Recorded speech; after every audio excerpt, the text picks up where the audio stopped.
This is Xander Breach, and this is my weight loss journey part 4.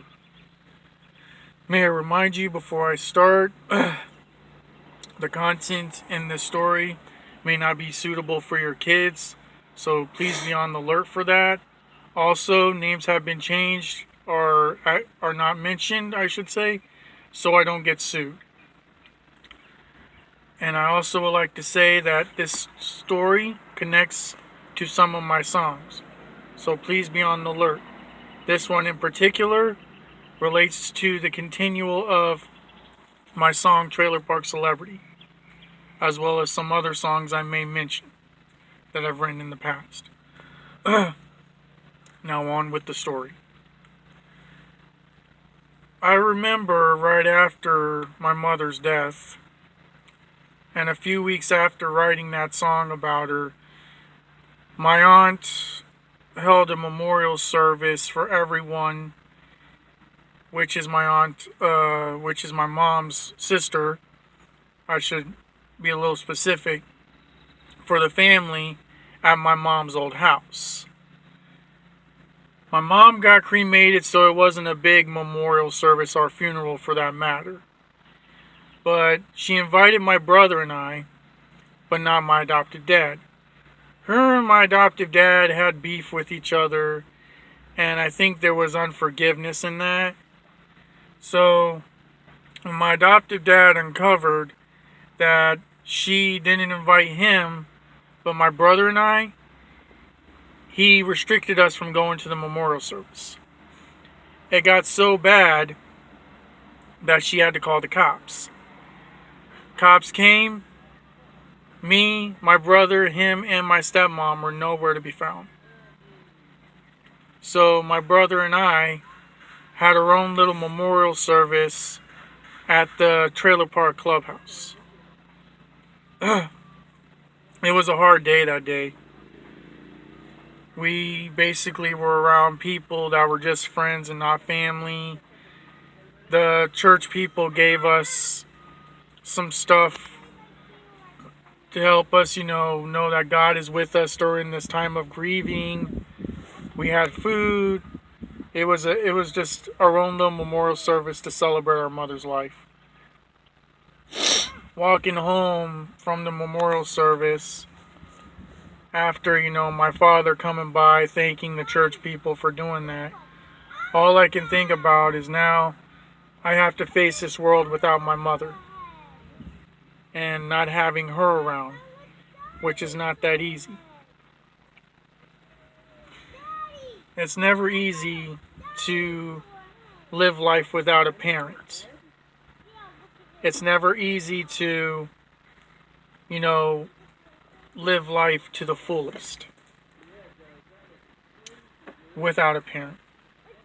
I started thinking my mother was not going to be able to see me get married, see me graduate high school, see me go to prom. She wasn't going to be able to do these things, and I had to keep that in mind. So on with the aftermath of the grieving process. Well, time flew by, and I started to see a lot of differences in my adoptive dad. He wasn't always getting on my case about things. When he wasn't getting on my case about things, he was teaching me things, which is some of the things I learned. Like, he taught me how to refurbish houses. And I learned how to paint. I learned how to screen in a porch. And every time he'd teach me those things, I did not see this angry guy. I did not see this person that, that gets on my nerves. I saw a father. I saw a father that opened my eyes to new things. And I started thinking to myself, if he was more like this, I wouldn't be so rebellious to him. But unfortunately, things don't go like that. His cussing, his put downs made me rebellious. And I couldn't stand it. I loved him, I cared about him, and God knows I respected his patriotism. But I did never, and I stress never, I did never, ever like his attitude. I like how military he was at times, and it really hurt, and he really, excuse my ear there, he really hurt me. It got to the point, I cried, I got to the point where he was being mean, and to the point where looking at me and getting on my case about being tough. I wouldn't stick up for him one day. It was just a disaster.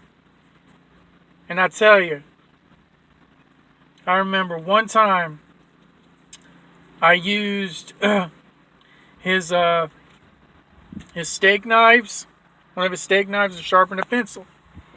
He didn't like that and made my brother and I, because my brother and I both were in trouble, go to bed without dinner.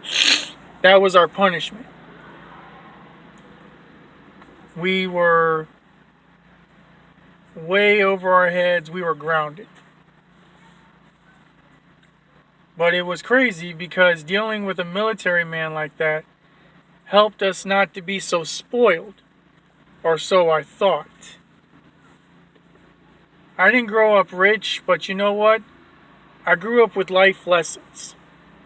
And that's what you get when you live with a military man and parents who don't play around. You learn life lessons. You not only learn life lessons from parents, but you learn it from friends too. I ended up realizing that I had friends who were there for me, who helped me, and then there was people who made me feel like the low end of the totem pole. You know, it drove me crazy. I ended up dealing, one day I can remember having to deal with, you know, trying to make people laugh at the clubhouse. Apparently my comedy sketch didn't really work out. This is where I was trying to transcend from impressions to comedy sketches. And during this time, when I found out my comedy sketch that I supposedly thought was funny turned out to be disgusting. And it was the help of a friend who helped me realize that. So I did the honors of opening up my head a little bit to figure out what's funny. Lo and behold, watching a comedy channel one day, I'm sure you know what it is, they had an old school comedy sketch show playing on there, and I saw it, and instantly I got inspiration. Next thing I know, I'm writing all these funny playwrights.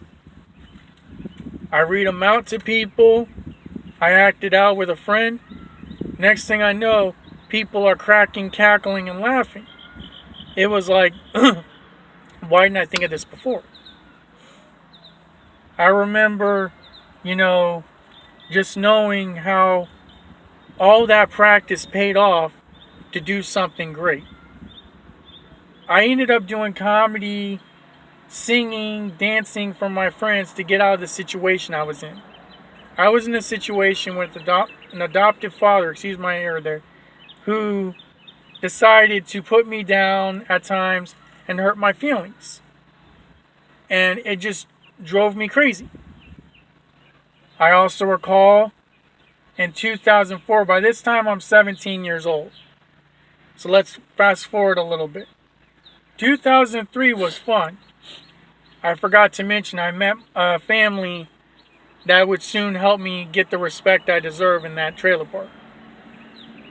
And that family, I can't mention their last name, but I can tell you, the first one I met out of that family was one of the best friends I had in that trailer park.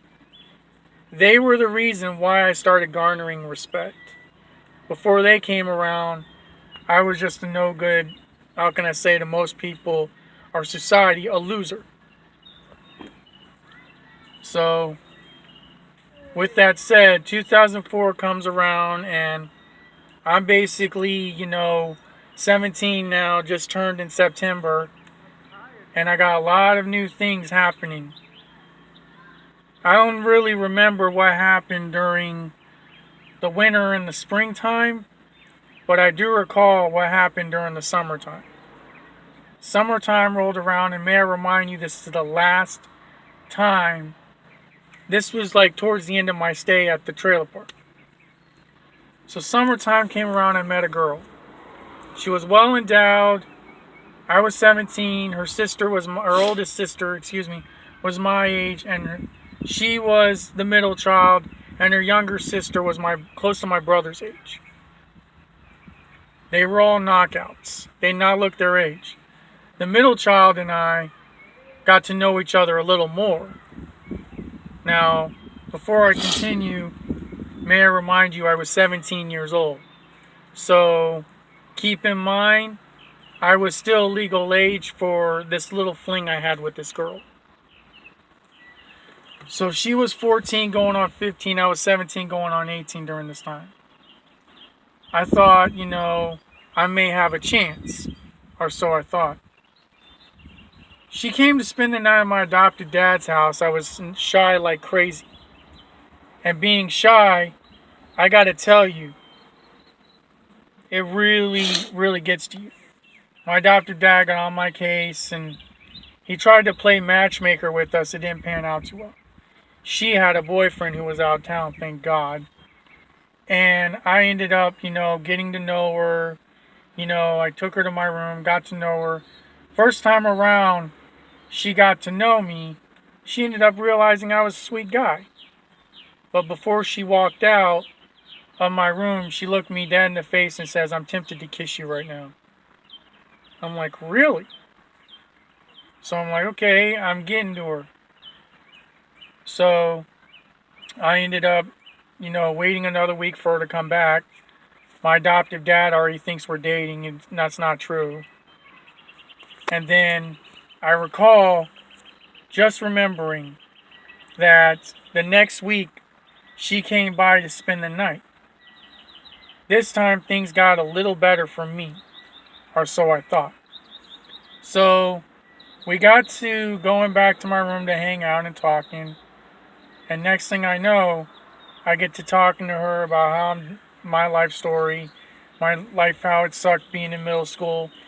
And she told me, and I told her that I loved her, not realizing I was going way over the gun. She got up, put her arms around my neck, and we ended up French kissing. That was my first juicy French kiss. Yep. I thought I had a chance.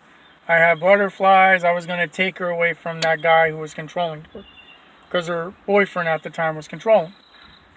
So, with that said, what can I say? I was GQ smooth, or I thought I was. So, I wanted her to come to the church so I can introduce her to everybody the next day. She didn't. She left. And it was like a couple weeks before she ended up coming back. Her sister came back and gave me a note. It hurt me. She chose her boyfriend over me. And said we need to quit, and she still had feelings for me. It hurt me because she didn't come back and tell me that to my face. I had to find out in a note. Typical, right? So, next thing I know is, next time she came, we just settled being friends. Even though she and I still had feelings for each other. I just never knew it wasn't going to happen. So, later down the line, I guess, one night my adopted dad decided to get messed up off of alcohol. And he decides that he's going to go out and have a nice time. And I guess with his old Tonka trunk, as well as what he called it, he was basically behind the truck. One of his friends backed up the truck. He was behind it, hit his head, went flying backwards, and hurt himself. And I didn't know it because I heard the story. My brother and I were sleeping. But he got messed up, stayed up practically all night long. And it was like, what is wrong with you? You think to yourself, a man who gets on your case, who does all this, that he's hurting himself. He's killing himself slowly. And later on in the parts, you're going to find out the consequences he had to face. But as of right now, I don't want to share that. So, before I left the trailer park, I gave all my trailer park friends a one last hoorah, a comedy show. When I did that, I sang along to a girl's songs, I danced to girl songs, I literally acted like a girl. People thought it was hilarious. I had it all planned out, mapped out. First show was a success, second show not so much. Then one night, I think it was a little before my birthday, my adoptive dad got physical with his ex-girlfriend and she called the cops. My brother's yelling and screaming, stop it, Dad, stop it," crying out tears. I was sleeping. I didn't want any part of it. So he goes to jail, and the next morning shows up. DCF gets involved, and we end up going to my grandmother's house. May I remind you, going to my grandmother's house, it was a little before my 18th birthday. So this was a big surprise. And pretty soon, I was about to start high school all over again. But I will never forget that trailer park. I'll never forget the fun times I had there. And I'll never forget the life lessons I learned. So, with that said, I end this by saying, this is part 4. Next part, I'll be talking about my grandmother's house and the new high school I went to. Y'all take care. God bless you. And I look forward to you talking to you in part 5. Bye.